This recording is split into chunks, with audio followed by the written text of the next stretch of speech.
नमस्कार साथियों, आज से 10 साल पहले बंदूक की नोक पर एक सेना के जवान की शादी करवा दी गई, यानी पकड़वा विवाह करवाया गया। इसी मामले की सुनवाई के बाद पटना हाईकोर्ट ने आदेश जारी किया है। दोस्तों, पटना हाईकोर्ट ने क्या कहा और उस सेना के जवान के साथ क्या हुआ था, इस पर हम इस वीडियो के अंत में बात करेंगे। फिलहाल हम ये जान लेते हैं कि आखिर पकड़वा विवाह क्या होता है, पकड़वा विवाह क्यों करवाए जाते हैं। तो चलिए उन्हीं को जानते हैं। पकड़वा या पकड़वा विवाह में शादी योग्य लड़के का अपहरण करके उसकी जबरन शादी करवाई जाती है। दोस्तों, इस टॉपिक पर बॉलीवुड में अगस्त 2019 में जवरिया जोड़ी नाम से एक फिल्म भी रिलीज हो चुकी है। इसके अलावा कलर्स चैनल पर भाग्य विधाता नाम से एक टीवी सीरियल भी प्रसारित हो चुका है।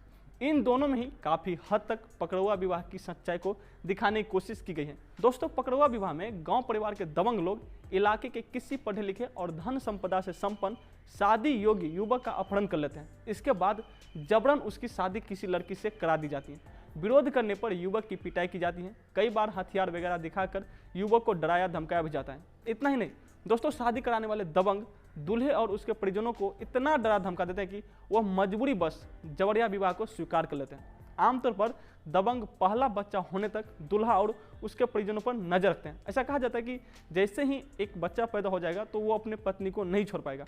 दोस्तों, पकड़वा विवाह की शुरुआत की मुख्य वजह दहेज प्रथा को माना जाता है। दहेज प्रथा ही जो है सो पकड़वा विवाह का मेन वजह बना। कहा जाता है कि दहेज प्रथा के कारण ही पकड़वा विवाह की शुरुआत हुआ है। पकड़वा विवाह की शुरुआत और भी कई कारणों से हुआ है। आप सिर्फ ये नहीं कह सकते कि दहेज ही उसका एक मुख्य कारण है। दोस्तों, कई पेपर में लिखा हुआ है कि दरअसल 70-80 के दशक में बिहार में शिक्षा और जागरूकता के जो अभाव में जन्म दर काफ़ी अधिक रहा। इससे उन परिवारों ने भी ज़्यादा बच्चे पैदा कर लिए जिनकी आर्थिक स्थिति इतनी बेहतर नहीं थी। इसके साथ ही बिहार के समाज में उच्च जाति के लोगों में स्टेटस दिखाने का चलन शुरू से ही रहा है। इस स्थिति में अगर किसी परिवार में 4 बेटियां हैं लेकिन उसके पिता की इतनी हैसियत नहीं है कि वो मोटे दहेज देकर अच्छे परिवारों में उनकी शादी करवा पाएं, ऐसे में वो अपनी बेटी की शादी पढ़े लिखे और धन संपदा से योग्य दूल्हे से विवाह करने के लिए पकड़वा विवाह जैसे विकल्प को तलाशते थे। पकड़वा विवाह की शुरुआत कहाँ से हुई है, इसकी कोई पुख्ता जानकारी तो नहीं है, लेकिन माना जाता है कि दूल्हे की अगवा कर उनकी शादी रचाने का जो चलन है वो बेगूसराय जिले से शुरू हुआ था। पकड़वा विवाह जैसे सामाजिक बुराई से सबसे ज़्यादा लड़का लड़की को नुकसान उठाना पड़ता है। लड़की के पिता तो कम पैसे के खर्चे में बेटी की शादी तो अच्छी नौकरी धन संपदा से संपन्न युवक से तो करा देते हैं।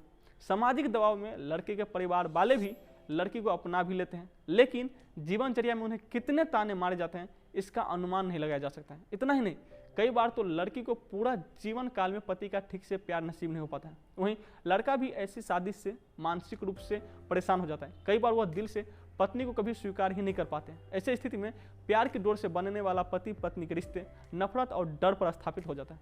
दोस्तों, हमने वीडियो की शुरुआत में ही कहा था कि 10 साल पहले बंदूक की नोक पर एक सेना के जवान की शादी करवा दी गई, यानी पकड़वा विवाह करवाया गया।